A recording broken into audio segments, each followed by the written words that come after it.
I'm Chris Farrell, and this is On Watch.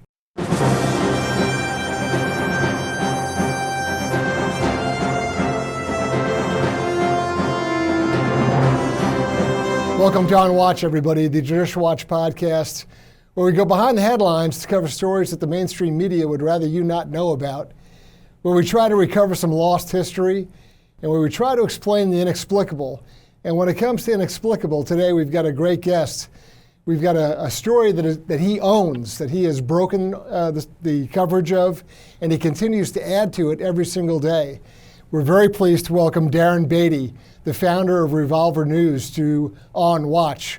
Welcome, Darren. Great to be here. Thank you so much. Darren, when you founded Revolver News, you came at that project with really a very impressive personal background. You're a PhD from Duke University, where you taught there as well.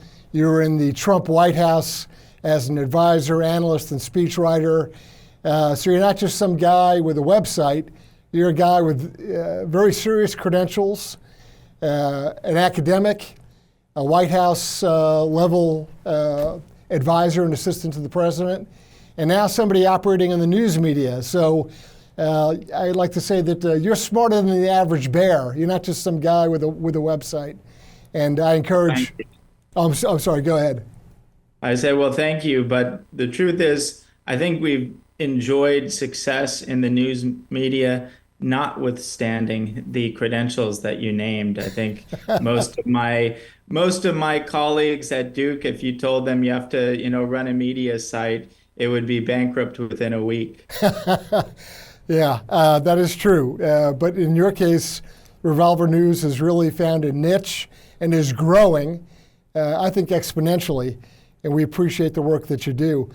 Thank you. In the intro, I mentioned this January 6th pipe bomb case, the story around it, and you really own it. You've broken it literally years ago, and you've been consistently adding to this story, adding to the coverage, adding to the public awareness about it, and it's a conundrum, right? This is more and more evidence keeps leaking out. You keep developing the story.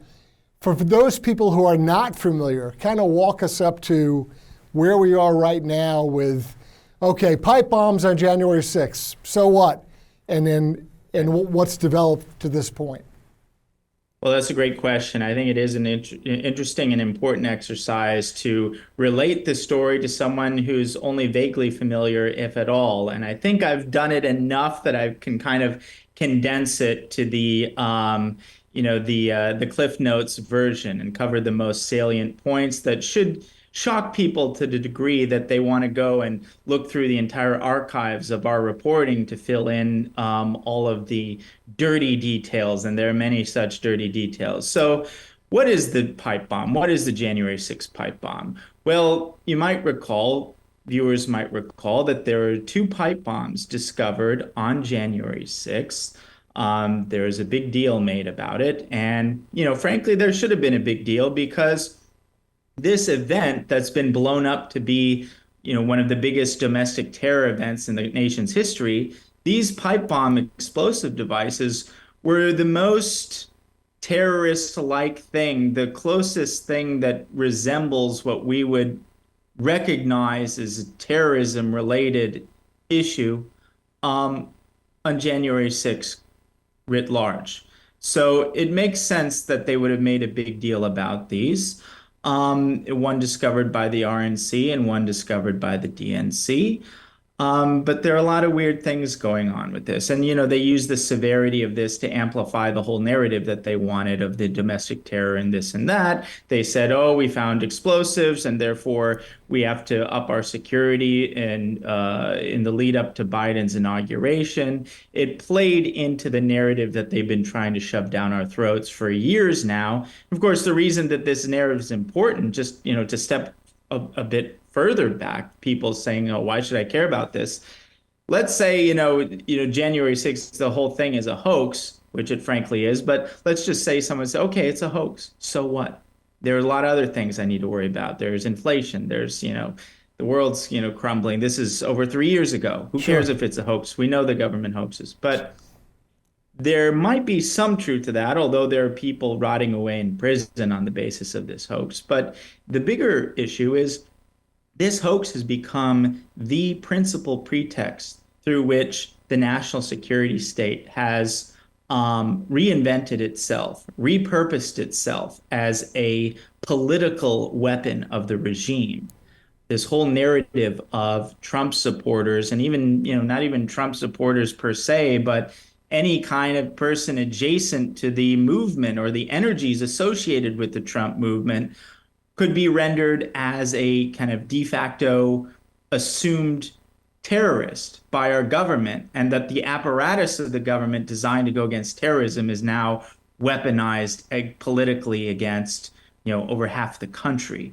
That's really what's at stake, and that's been at stake for a while. And more recently, we've seen in terms of 2024 that January 6th remains a very live issue, and in fact is the principal legal pretext, sham legal pretext, by which the regime is attempting to remove Trump from the ballot and so basically win 2024 through extracurricular means. So this is to say that this is a very important issue. There's a lot at stake in this false narrative that we've been fed.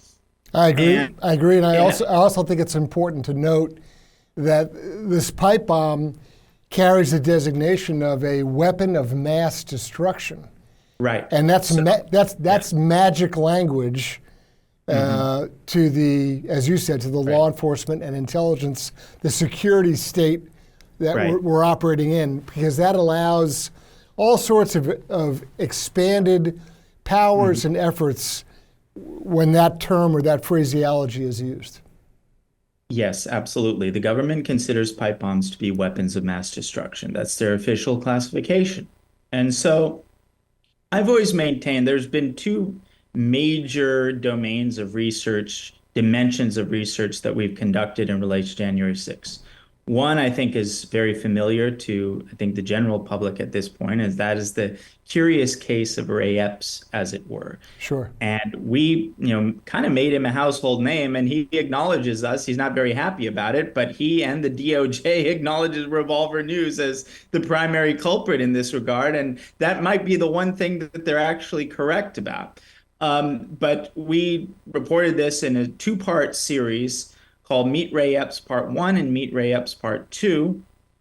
And always said that's one smoking gun of January 6th. The other smoking gun is the pipe bombs. As it so happens, as the pipe bomb issue reaches its culmination point, I predict that there will be a convergence of these two stories, and I'll maybe get to that later because that's at the frontier of our research at the moment. That's very So interesting. now let's step back. So people say, okay, these pipe bombs, they found them. What's the big deal about these pipe bombs? Well, to believe the official story, you not only have to believe one piece of information, one anecdote, one piece of reporting that is so improbable as to defy belief. I call it infinitesimally improbable. But it's not just that you have to believe one infinitesimally improbable event. You have to believe a concatenation of about six infinitesimally improbable events that all have to have happened together in order for the official version to have any purchase. So maybe let's start with a more recent revelation that helped this story gain escape velocity, because now there used to be such a mismatch between awareness of the EPS versus awareness of the pipe bomb. And part of this is not that the pipe bomb story is less flagrant or less important. It's simply the way that people consume media. It helps for there to be a visual element. Yeah, And the Ray Epps story, they had a face.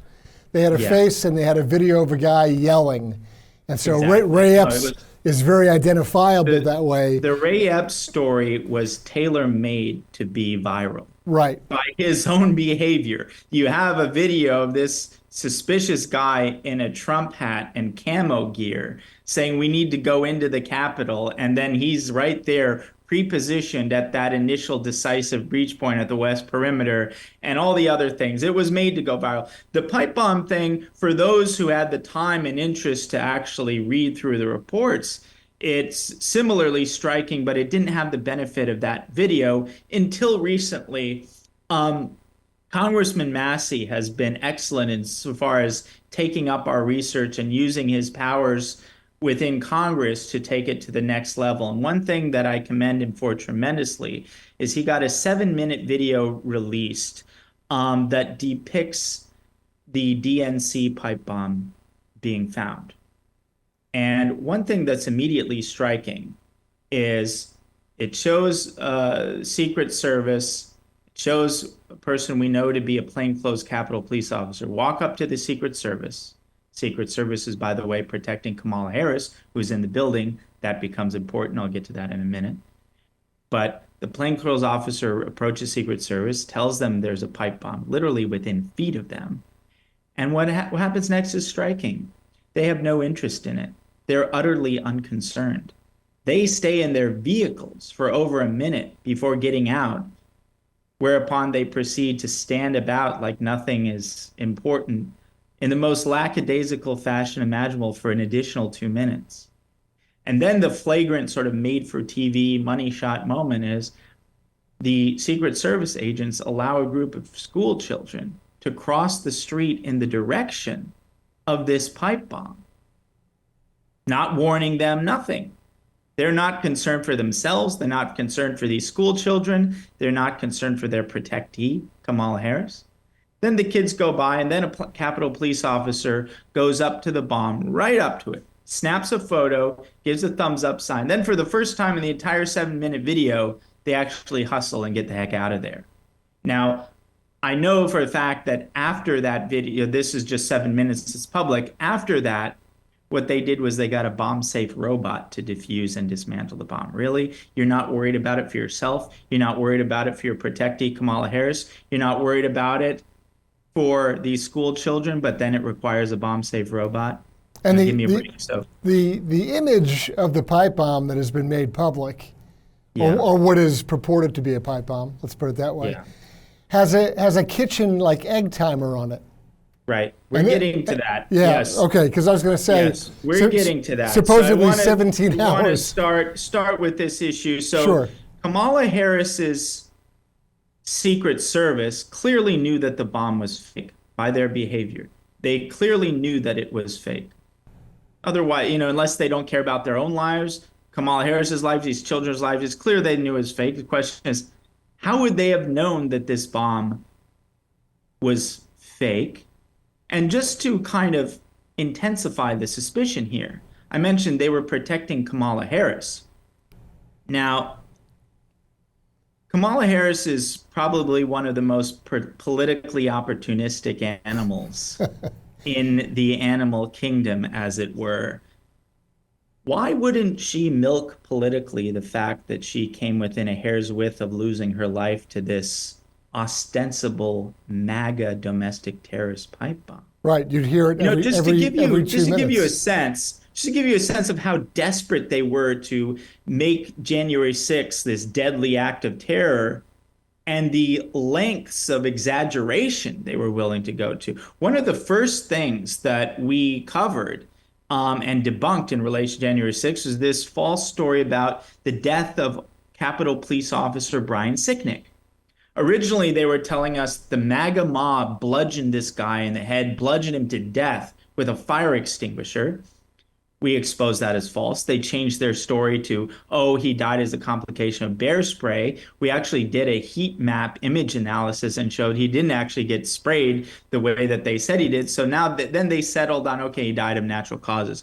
But the fact that they were willing to lie about that so aggressively and so transparently indicates how desperate they were. And yet, here in the case of Kamala Harris, it's like the one thing that they wouldn't have had to lie about.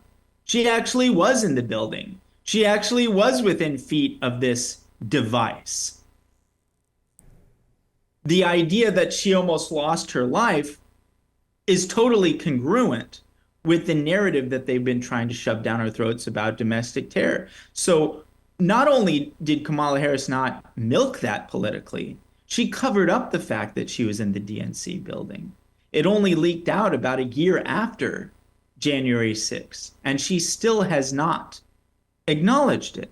For that matter, Joe Biden, it takes if he stands up for more than 5 minutes, it's something important.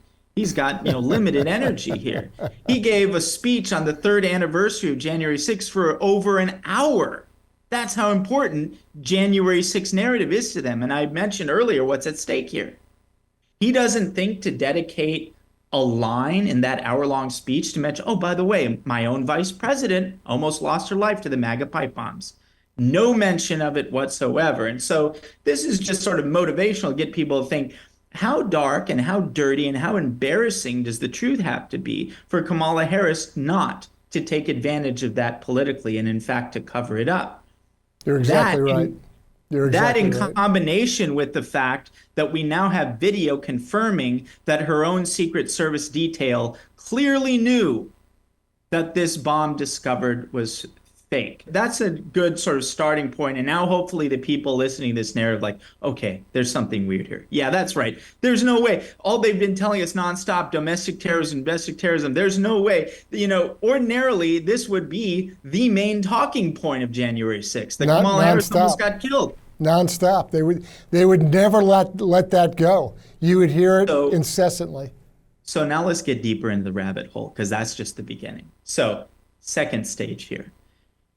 When was the DNC bomb discovered? It was discovered at around 1:05.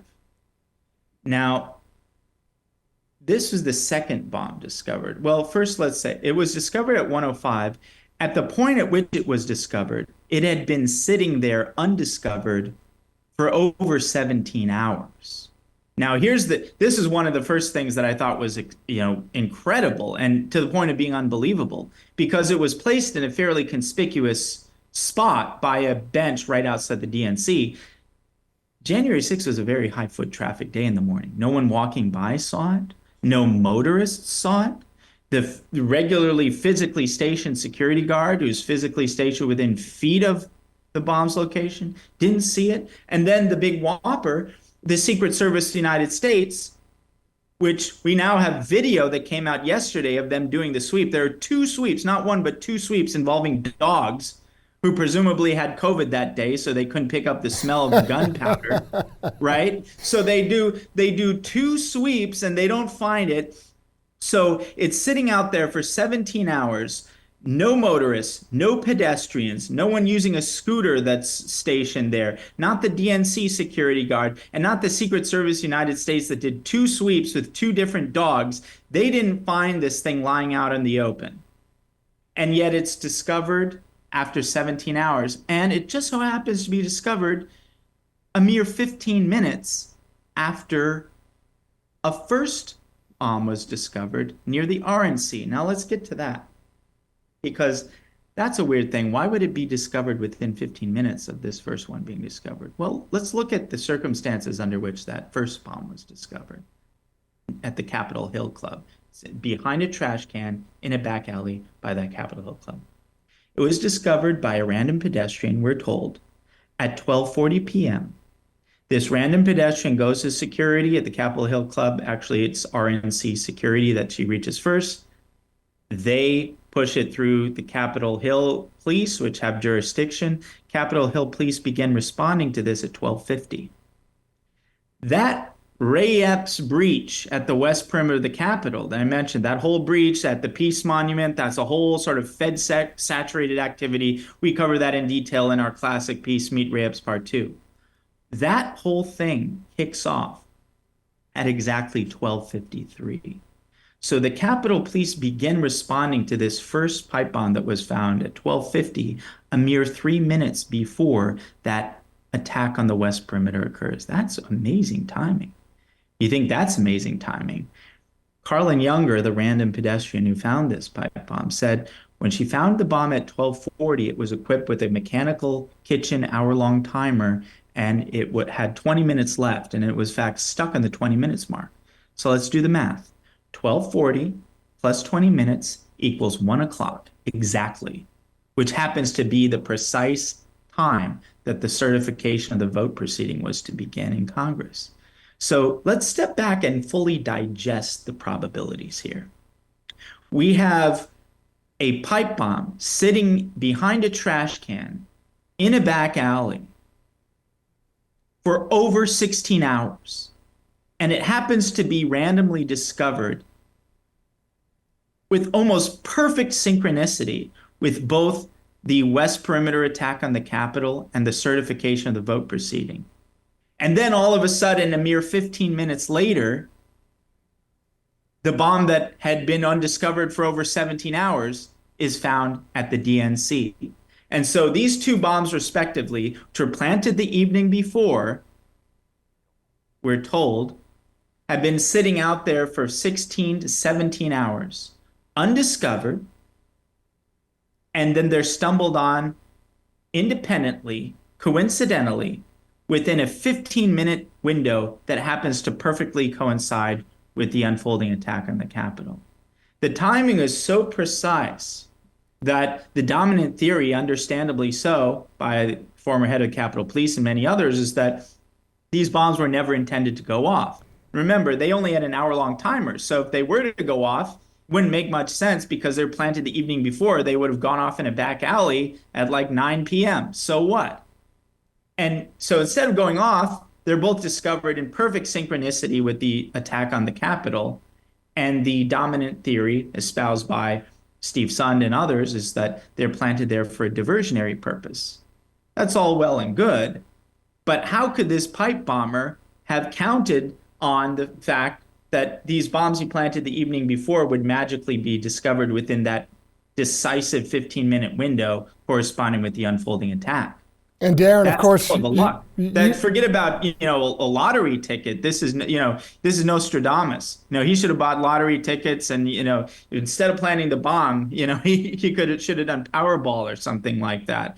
And so the timing there is really the smoking gun. The timing there doesn't make sense, and the timing, it's not just for the RNC, it's for the DNC, and they both happen independently.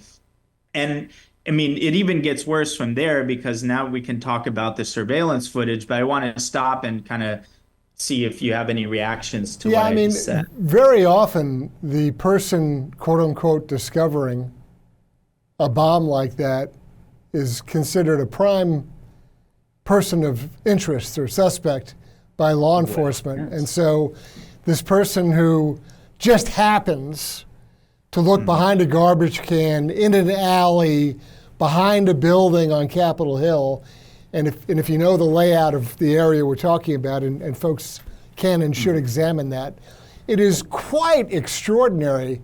And then this person, I'm sure you'll tell us about who this woman is. She has a very interesting background all unto herself, that she should find a bomb. Right. I definitely want to get just as first I want to say, so not the person who has the backpack who's depicted in the video discovering the DNC bomb, but someone his partner who is present at when the DNC bomb was discovered. He was interviewed by congressional staff and congressmen and so forth, and some other people there. And you're asked, well, why wasn't there any kind of reaction when you're informed of this explosive device within feet of yourself and these other people? Why did you breach protocol that way? Their answer was totally unacceptable. The answer is literally, we didn't want to cause panic. Really? Look, as you mentioned, I used to work in the White House. I've dealt with Secret Service all the time. I think many people have dealt with them all the time.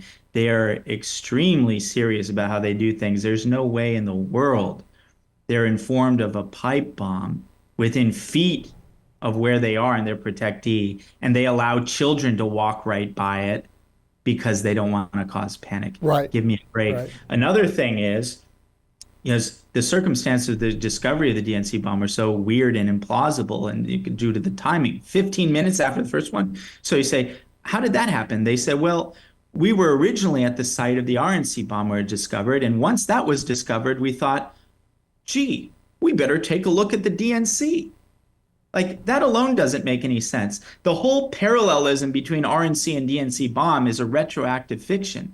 The first bomb, the bomb that we call the RNC bomb, was in a back alley by the Capitol Hill Club. There's no way in the world anyone would find this and say, oh, well, this is kind of close to the DNC. There must be one at, this is Right. kind of close to the Right. RNC. There must be one at DNC, as though this is like a gesture to bipartisanship. There's no way anyone would make that leap. And then what's Right. even more remarkable is so then they say, oh, there must be one at the DNC. And then magically, 15 minutes later, they found this DNC bomb that was sitting out there undiscovered for over 17 hours, undiscovered even by the Secret Service. And so they're asked, okay, well, then why didn't you look for a third bomb?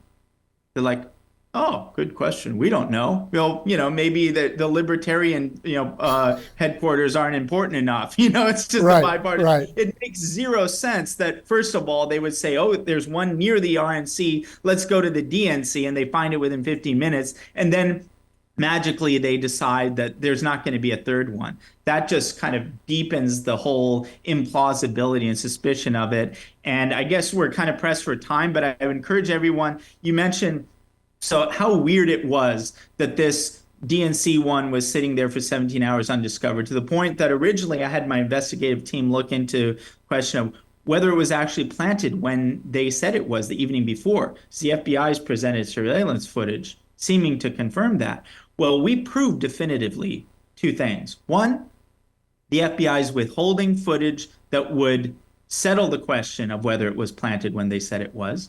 They have two cameras, both DNC cameras, incidentally, of those benches where the pipe bomber planted the bomb.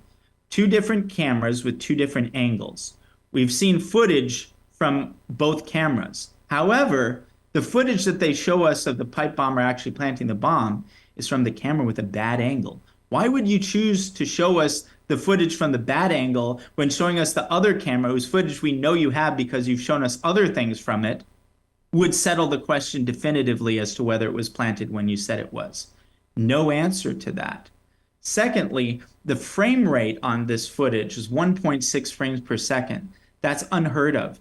The lowest level commercially available surveillance cameras have 8 frames per second. You go on a random road trip in the middle of nowhere and go to the most middle of nowhere gas station you can find, the camera there is going to have 8 frames per second. So it's not just that the DNC, this high profile building with high profile employees, high profile visitors in a high crime city, a institution that really, remember, the break into the DNC, this was at another location, but a break into DNC catalyzed one of the biggest American scandals in history. And we're supposed to believe that they went for the cheapest possible surveillance camera, but it's actually worse than that, because they couldn't get the cheapest available, because the cheapest available is 8 frames per second. It doesn't even exist. They would have had to go, have gone to like an antique store to find one of the 5 available like antique cameras Right. with 1.6 frames per second. Right. Give me a break. And so, I'm just kind of rushing here because we're pressed for time. I'd love to do like a part 2 with you so we can do it more casually, because there's so much information here. But you asked me about the quote unquote random pedestrian who found this pipe bomb near the DNC that was sitting behind a trash can Yeah. for over It's 16 important. hours. And then she finds it, like perfect timing to the West Perimeter breach. At that time, she was working for an emergency response company called FirstNet Authority, which has interesting connections with the government, has on its board the head of the DHS and head of the DOJ. And now she happens to be working for a company called Pendulum, which, get this, does the important work of fighting disinformation narratives on behalf of their government clients. And their disinformation priorities just happen to perfectly align with the publicly stated censorship priorities of the Department of Homeland Security and its ill-fated Disinformation Governance Board. All just a coincidence. All just a remarkable coincidence. That's all. So now let me just wrap it up, because we're pressed for time, and I hope I can come on again. Sure. I'm gonna get back to the context and the stakes. So the damage control, like this, the regime used to be in suppression mode over this story, which is going to be like the biggest scandal in recent American history. This is a huge scandal, a huge operation and a huge scandal. They moved from suppression mode to damage control mode. One thing they're going to try to do is contain the scandal simply to the pipe bomb issue, but they're not going to be able to do that. And this is why. The timing is the smoking gun. They cannot prevent the pipe bomb scandal, which is huge enough in its own right, from metastasizing to other elements of the what I call Fedsurrection, because the timing of the pipe bomb's discovery is perfectly synchronized with that initial breach at the West Perimeter by the Peace Monument. And that breach has been a subject of our major piece, Meet Ray Epps Part 2, which is not just about Epps, it's about all of the highly suspicious activity surrounding that first breach. So the fact that the discovery of these bombs was perfectly synchronized to this Fed-saturated Peace Monument breach means that it will metastasize, and ultimately, and probably quite soon, the story of that first breach and the story of the pipe bomb will converge. What does this mean? Well, if the pipe bomb story is a hoax, which it is, and if the initial breach of the Capitol at the West Perimeter was a Fed-saturated operation, which it was, then the entirety of January 6th is a Fedsurrection.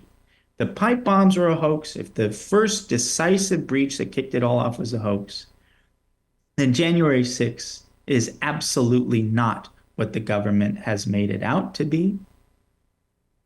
It is a Fedsurrection, not an insurrection. And that's important because it's this Fedsurrection, the narrative of the insurrection, that they're trying to portray everybody as domestic terrorists. If you went to a Trump rally, if you agree with some things he said, if you're worried about an immigration problem on our border, anything like that. They're using the false story of January 6th as the predominant pretext through which to weaponize our nation's national security apparatus, which is supposed to be there to keep us safe. But they're repurposing it to politically silence us and even throw some people in jail for having the wrong political opinions. And they're using it to remove Trump from ballots through extracurricular means. And it's all based on an absolutely blatant and flagrant lie. Darren, where do folks go to see your work and to learn more about this incredible story? Absolutely. Go to revolver.news. Revolver.news will have some of the main pieces already set up at the top for the convenience of the audience. You can also go to our exclusives page and peruse. We've done probably 8 or 9 major stories on the pipe bomb alone. But I recommend just go and see. We're going to have it curated. So go to revolver.news. We'll have Meet Ray Epps Part 2. That's the piece about that initial breach. And we'll have our definitive piece, sort of comprehensive, that lays out the whole thing for the pipe bomb. And that'll get you started. And it should be enough if you hadn't been familiar with this story. Yes, that kind of stuff does happen. It does happen in this country, and this is just the tip of the iceberg, but this happens to be the latest and most relevant one for the moment. So read it, please. Share it, please. It's very important. Darren Beattie, founder of Revolver News. Thanks for joining us on Watch. Thank you so much. I'm Chris Farrell, on Watch.